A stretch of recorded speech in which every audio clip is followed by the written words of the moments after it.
Everybody gets a rundown. It is Wednesday. It's November 8th. It's myself, Eddie. We have Rico Bosco. We have Clem, the old ZD team. Yes. Rico, I love you. The look of disappointment when I said that, I probably just should. It's like for the three of us with three bumbling idiots, and all of a sudden you turned into two fucking Hall of Famers. You're hosting like all-star events. You're like headlining shows. Like I remember the days we were 0-6 and we lost every game by 1 point. Fine. Sometimes you gotta leave. Sometimes you gotta move backwards to move forward. So you got a chip, Rico. You have a ring. And on I your did. finger. I got a chip. So. You were part of the most chaotic episode of the dozen ever, which kicked off the season. People that haven't watched it yet. Rico also appears to be a Force ghost right now from Star Wars. I don't know why he's this color, but I love it. You look like you died, and you died as a Jedi and came back to life. So it's very a lot of lights out here in Chicago. Yeah, we just needed to be we needed new voices in the ear. That's all it was. Today's rundown is brought to you by Sport Clips. Your hair may grow fast, but after going to Sport Clips haircuts, you'll wish it grew in fast. You'll wish it grew even faster. Excuse me. That's because Sport Clips has the best seats in hair, and that may or may not be because they happen to be right in front of TVs playing sports all day, every day. We know that watching sports while getting a haircut sure beats watching your reflection get a haircut, which is why Sport Clips every day is clippers and curveballs, high tops and Hail Marys, and even waves and wickets, if you're into that kind of thing. At Sport Clips, you can check in with the pros in men's hair and totally check out the pure, uninterrupted relaxation. So yeah, come watch an endless stream of sports on TV while getting an awesome haircut. Listen, Clem, I know you don't got much up top, but the MVP experience, the massage, there's something there for everyone, right? Yeah, even us follically challenged, as they say. I bring AJ there. He loves it. And it's just guys being dudes watching sports. And my guy Rico there, I have to just say, I wanted to say it offline, but I'll say it on air. The hair's looking good, man. That healthy debate, you got that glow up going, and that hair is looking magnifico. He's a power broker. He needs to look like that. Yeah, short and tight. I had the big flow going. We cut it down now. It's short and tight. Looks pretty good. I like the it's interesting how you go things full circle. This was my hairstyle when I was like 12, and you just go back to it. You know what I mean? So it's crazy. Yeah, it's good stuff. Go check out Sport Clips. It's a game changer. First topic here, Cam Newton says Jimmy Clausen tried charging him $1 million to wear number 2. So when he went to the Panthers, he wanted to wear number 2, the same number he wore in college. And Jimmy C said it would cost him $1 million. And he thought he was kidding. And Clausen came back and said, I talked to my people who were willing to do it for $750,000. Cam said he hung up the phone, called the equipment manager, and just said, hey, give me number 1. Rico, I feel like numbers probably mean a lot to you, so we'll lead off with you on this. They do. You got to look at a guy like Jimmy Clausen. His career is winding down. Like, where else is he going to get $1 million paycheck? This is like basically an endorsement deal. I don't hate it. I know it's scumbag, but it's the old thing. I don't know if you guys heard of it in business. It's a new concept called supply and demand. The demand is high, only one on the supply. He needs it. I don't fault Jimmy Clausen here. It's a scumbag thing to do, but go get your paper when you can. Clem? Yeah, I mean, 100%. Like, do it if you can. I have to wonder, though, does Cam Newton's career change at all if he gets the number 2, right? Because he had number 2, had one of the greatest seasons we've ever seen in the history of college football, right? And then in the pros, still won an MVP, made it all the way to the Super Bowl, which I'm sure Rico has a very still like hot take about the Von Miller play where he just watched the ball go on the ground there. Number 2 gets that ball back, drives him down the field, gets the Lombardi trophy. And instead we kind of had that weird, like Cam Newton on the Patriots almost feels like a Mandela effect that it never actually happened, but we all like think it happened, right? But yeah, you can't even blame Clausen. The only thing is like, I'm kind of upset at Cam and even like Cam's dad, who was, I know, like in the mix for a while. You figured like they would have been like, Jimmy, give him the number 2 or we're going to fucking cut you. Like, you don't make Cam the number 1 pick and then he's begging for a number. So I just find it all crazy. The Giants did this. I remember, I think Jeff Fiegels, he like kept selling his number. He got 17, sold it to Plexico. He had another number, sold it to like Eli. Like he was just making more money on the side than he was actually playing football. It was incredible. I mean, you can't take his job and his number. Right? That's fair. So fair point, dog. If he wants to sit there and be like, hey, I'm not going down like this, it seems like it may be more of a pride thing. I don't know. I know numbers mean a lot to certain people, but I think that might have been a bridge too far. Like, oh my God, this guy's going to take my job and I got to get my number up. So credit to him for shooting that high in the price range. So that's what I got. The video of him too, where Cam like looks back, he's like, Jimbo. Like he just straight up is just talking down to Jimmy Clausen. Like you can tell there's probably like they might be cool now, but there's probably still a little shred. I was like, fuck this guy. My entire career was different because I was wearing number 1 instead of number 2. He looked good at number 1 too. Like that's the thing. Your quarterback is good as Cam was, you could pull off number 1, fine. Almost number 2 seems like a step down. I think number 2, I think fucking Zach Wilson now, basically, right? That's a tough number to have for a quarterback. Is there any other number 2 quarterbacks you could think of off the top of your head? No, not in the pros. I'm trying to too. Could have been Cam. Could have been Cam. Could have been Cam. Thanks, right. Jimmy. You fucking scumbag. Yeah. Next topic here. Patrick Dempsey has been named People's 2023 Sexiest Man Alive. What do you got? The guy from fucking the medical show? Yeah, Great. Yes. Dr. McDreamy. What year is McDreamy. this? 2023? Well, he's playing the Ferrari in Ferrari. He's playing the car. He's playing the actual car of the Ferrari. Yeah, he's playing the guy. I don't know. He's playing like Lightning McQueen. Yeah, that's not what I meant. You know what I meant. 2023. Yeah, I mean, I guess it means that we're all in for the older guys, you know? I guess good news for us, Clem, but we're out of the game. I was gonna say, Rico, we got a little bit of salt with our pepper in our hair here, so I ain't gonna trash this guy. I have this problem. What's his name? Patrick Dempsey. I always get him confused with Patrick Duffy, who, as I heard in the dog, like our boy Eddie would know from Step by Step, which is like probably one of the 8 shows Eddie actually watched back in the day. I always get them confused. Patrick Duffy, handsome man. This McDreamy guy, I was out on it for the same reasons. I'm like, he doesn't seem relevant. It's more so most handsome guy than sexiest man alive. Like, I don't know what he's working with in terms of a body and stuff like that. But then I saw Gia blogged it.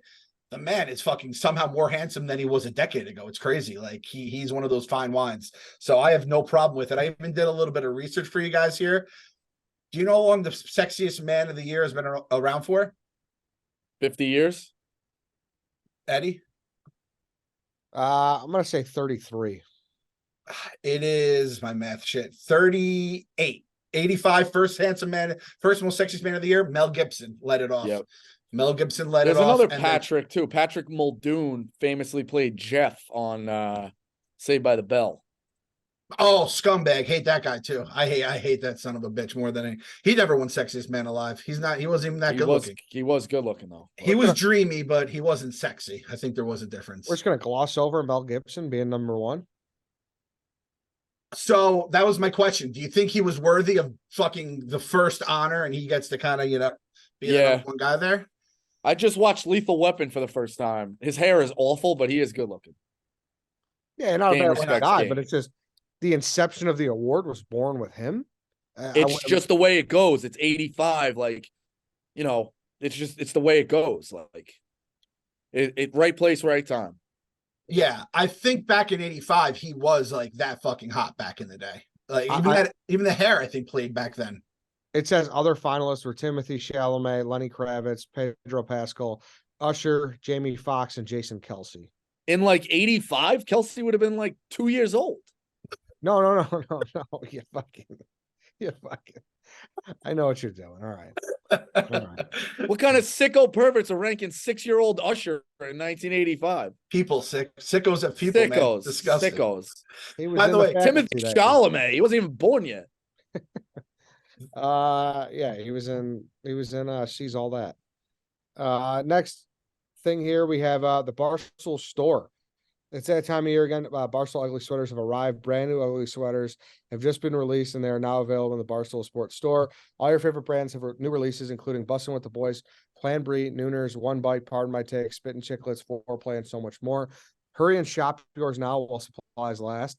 Order now, order today, and get them in time for your upcoming holiday parties. Go to store.barstoolsports.com now. Next topic here, Roquan Smith took a shot at the Bears. Tuesday marked the 1-year anniversary of the trade. So he sat down with Albert Breer of SI, and Roquan said, and when I just think about it from the perspective of having the opportunity to compete for 1 year in a year out with the talent we have, man, it makes me so happy just knowing my career is not going down the drain in the sense of playing somewhere where I'm not truly competing for a title. Obviously, I'll take this first. I'm on Team Roquan. I agree. I'm happy for him too. We're fucking idiots for not paying him. And I miss him every day. I miss him every day. We paid other linebackers like a smidge less, and we lost our best player essentially on defense. So he has every right to take a shot because there's no reason why the Bears didn't give him the deal that Baltimore did. I don't know what you guys have from an outside perspective.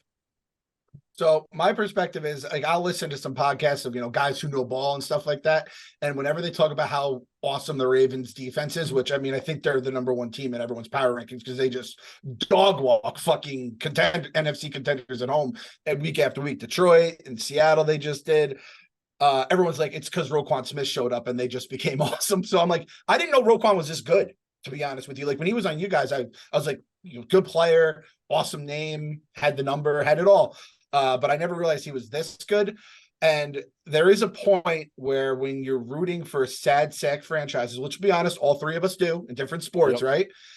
It's not, you can't even be mad at the guys who left you or even the guys who like I used to talk about this with my buddy who's a big Mets fan and we'd always be like, fuck the Braves, fuck the Phillies. And then we thought about it like, no, fuck the Mets. All they're doing is trying to win. Our team is the one that's constantly letting us down and, kicking us and fucking choking away and all that kind of stuff. So like with Roquan, kind of like Justin Turner with the Mets when he left and he became like this all-star with the Dodgers. It's like, nah, man, good for him. Kick some dirt on us. Like try not to like offend the fans, but I'm sure we would all be very happy if we like left the company. If Rico had left Barstool and just went on to become the fucking biggest personality in the world and he started talking shit, I'd be like, good for you, Rico. I couldn't be mad. Rico? Yeah, we're gonna try not revisit that example. After what I did to Clem, it is getting to that time of year, so I don't know what I did to Clem to bring that up. But yeah, I get it. Like part of me with DeGrom, like he ultimately, like Clem, he made the right call. Like he saw that Texas was in a better spot to win, and they sold him on it, and they really did go win. Now he didn't do anything for them. But if you bet on leaving a place because you think it gives you a better spot to win, then you better, as long as you win, I got nothing to say to you, and I think the Ravens can win. So we'll see how it plays out. But he's definitely in a better Super Bowl contention spot than where he was with Chicago.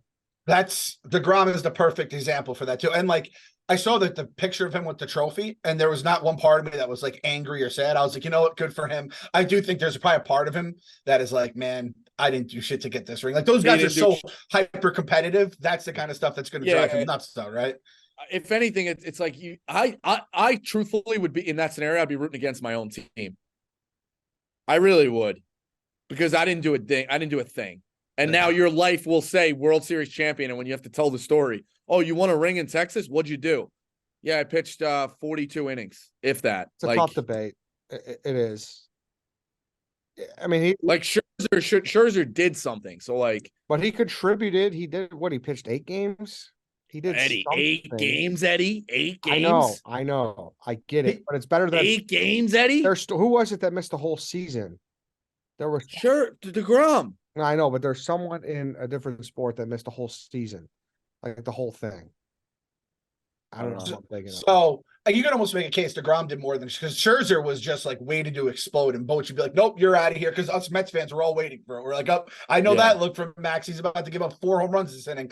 But I guess DeGrom pitched well enough in a couple of games to get him into the playoff. DeGrom would have no hitters and then leave in the 5th inning, and it's like, "Oh, he's out for a couple of weeks now." What are you talking about? DeGrom was out by like Father's Day, no? Yeah, but he pitched like enough. I'm saying he won like 6 games or something like that. At least he did something. He showed up. It's kind of Rico Bosco. Rico Bosco left ZD, went to another team, won a fucking championship in Chicago, in Eddie's fucking town. So it's like, was it Carson Wentz who was on the Eagles roster? That's another guy. He was an MVP candidate though. He was like legitimately I think the favorite when he went down against the Rams, and then the fucking Nick Foles came in, threw his big dick down and won a championship. The worst of all is Nomar. The fact that that's the year they break the curse. I know Whitney has talked about it. He's livid that he was with the Penguins for so long, and then he gets dumped. He gets traded, and they win finally. But yeah, I feel for those guys. I really do. Witt didn't get a title. Witt didn't get a chip. Same season, they won a ring. They won a cup. That hurts. Horrible. That hurts. Speaking of chips, LeBron James tweeted.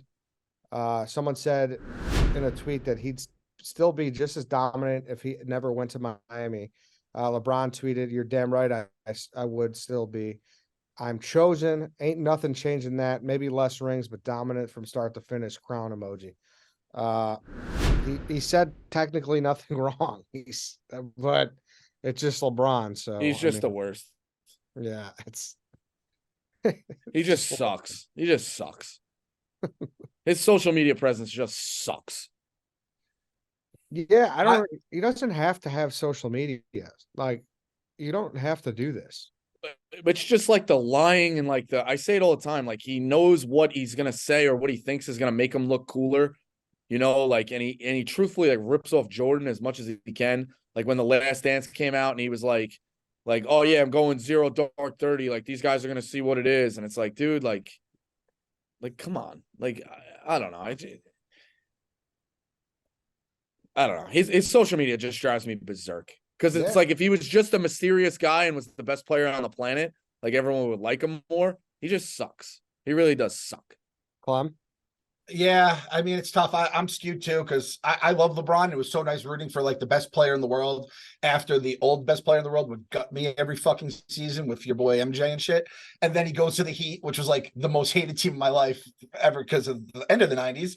And then I'm like, now I hate this fucking guy too. And if you're at Barstool, and then like Dave's going to get into your brain. So then it's like, fuck LeBron. But everything he does is just the worst. And it's like the worst in the funniest ways possible. Like reading the books and he's on the second page and he can't tell you his favorite. Who doesn't have a favorite fucking like scene or line from The Godfather? Every single person who's at least seen the movie could be like, this is my favorite part. This is my favorite character. And this fucking bozo. Even the other day, I saw Marty blogged about, he said, we're kind of like the Pittsburgh Steelers where we haven't, they haven't outgained or outscored their opponents, yet they're above 500. First of all, if you don't outscore your opponents, you can't be above 500. It's literally impossible. I guess if he means for the season, but it's just one of those things. It's like, he's like trying to prove to you he knows his football. It's like, just shut the fuck up, LeBron. So, you're making me as a guy who hated Jordan during his. Wait, you could be outscored and be above 500. No, you can. I'm saying like in every single game. The thing is, the Lakers aren't above 500. They lost the game that they were talking about. So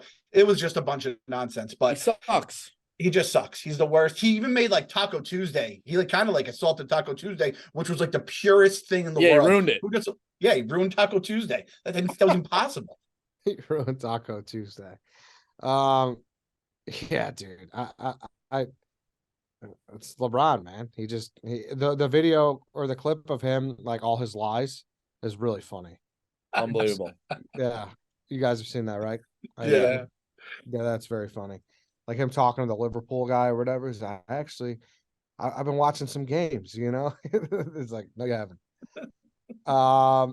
Last topic here. Eddie, can I just say this though? I would love to see a world where MJ is around during social media. I do think I don't like he would have been smart enough not to do some of the dumb shit LeBron does. I do think like we would have seen those 4 a.m. Atlantic City at the blackjack table kind of things. A lot of the Jordan like persona, like Gatorade and Nike might have had like I don't know about this, Mike. Yeah, I mean like something like with the jeans on the golf course with those gross jeans. Like, yeah, if in modern day, if he had to talk or he did a podcast and someone asked him about that, like it'd be, who knows, like maybe he would come off bad, like trying to defend those, but since he didn't have to do that, it's just a picture and you could kind of create your own imagination and it's just funny, it's like, oh, it's this crazy look on the goat, so yeah, you're right. Like LeBron, because of like social media, he looks worse because of that, but he's also alive at a time where like his body, he could like basically play forever, where Jordan 100%. Was, in a whole different world back then. Yeah. Last topic here, crazy Pep Rally in Allen, Texas.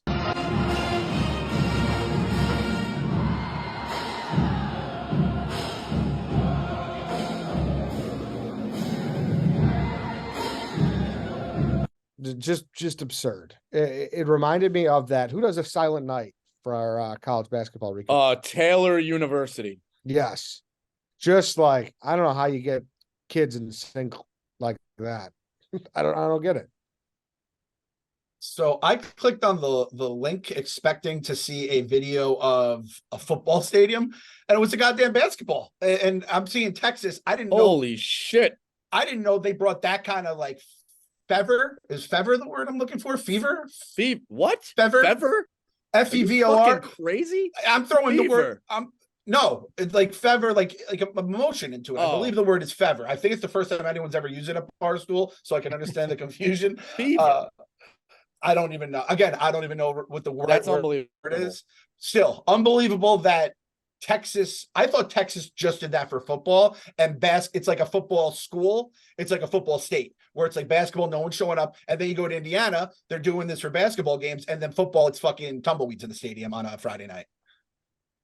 Yeah, this was unbelievable. The lights, the coordinated things. I think there should be like almost like a channel or like a docu-series of like different things like this. I was researching, there's an NAIA school in Arkansas that does the toilet paper game. They throw toilet paper out on the court for the first basket. It goes berserk. Like small traditions like this in sports are crazy. So this was really good.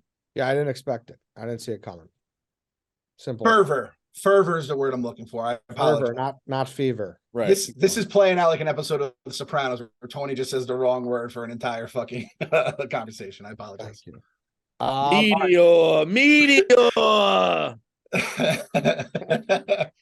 That's a rundown. After show, Barstool.tv tonight. The Barstool Sports Invitational will be playing. Tune in. You're going to be watching, Clem. Me and Rico will be there. I'll be watching. I heard that there's gonna be so like obviously everyone who's out in Chicago will be there, and people who aren't at the thing can log on. We're gonna be you can go get on the chat, so people from Barstool will be getting into the chat and stuff like that.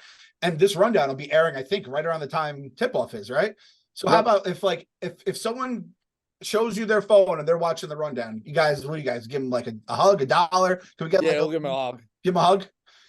So if you guys are at the tickets still on sale, if you guys go to the Barstool Invitational night, you show Rico ready the rundown, you're watching it, free hug for you. Beautiful thing.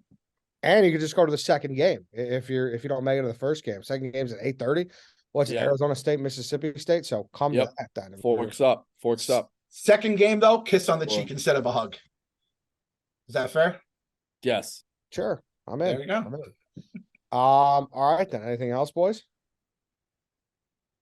No, should be a good. Yeah, it's interesting being out here. But Rico, how is it like one of those things where you're out there, you're just like, man, it's pretty fucking like I don't even want to go to that office because I don't go to the New York office all that much because I have all the shit here and I do all the work on the blog. But it's like one of those things where you're like I go to Chicago just when I go out there and I'd be out there for a day, just a nice city. And even the old office was just clean, not have mice running around everywhere, stock shelves. Is it like, fuck, this is really goddamn nice. It's definitely nice. This is the first time I've been here for more than a day. So it's interesting. I think I'm going to wake up tomorrow, get some shots up, get back into shape, like enjoy the court. But I feel like I've hit 50 balls already. You think Jerry hit about 500 on the simulator. So getting some hacks in, but yeah, it's a fun experience. Mm-hmm. You got to get like take a charge challenge on that court. Like I don't want to see I've seen enough bloggers shoot basketballs. That's not what the kind of content I want. People taking charges, doing some gritty stuff like the old fucking Barstool. That's what we need. Yeah, I think maybe running a practice. If I run get a couple of guys in a shell drill and explain like, all right, one pass away, we're denying the passing lane. Imagine if I get a full shell drill. If I get a full no. We gotta work our way up to hammer sets. A full shell drill, just teach some guys. Perfect. I see the Arizona State hoodie, Rico. How close are we to having a full wardrobe worth of like sweatsuit coach outfits? Like if you can get 7, you're good for the week. 7. Again, Clem, you're really insulting my phone, man. I just need to know how many you have, though. I need to know how many you have. Off the top of my head, Iowa, Alabama, Arizona State, Marshall, Western Kentucky, South Alabama, Creighton, Kansas State, Arkansas. No, I have a wardrobe from them. Did Sienna give you the top and the bottom? Sienna gave me the full top and bottom. Okay. Iona's in the works. Manhattan is in the works. Friend of mine just took a job there. A lot. I got a lot of pieces of merch from other schools too. So you know what we call that, Rico? Power broker. Power broker. That's right. Yeah, power broker. My dad the other day, I'm packing. He goes, "You got too much of that shit." I'm like, "What do you want it?" He's like, "No, you just got. It's nowhere to go. I don't know where you're gonna put it all." I'm like, "I'll figure it out, Dad. Relax." Beautiful. All right, boys, this was fun as always. That's the rundown.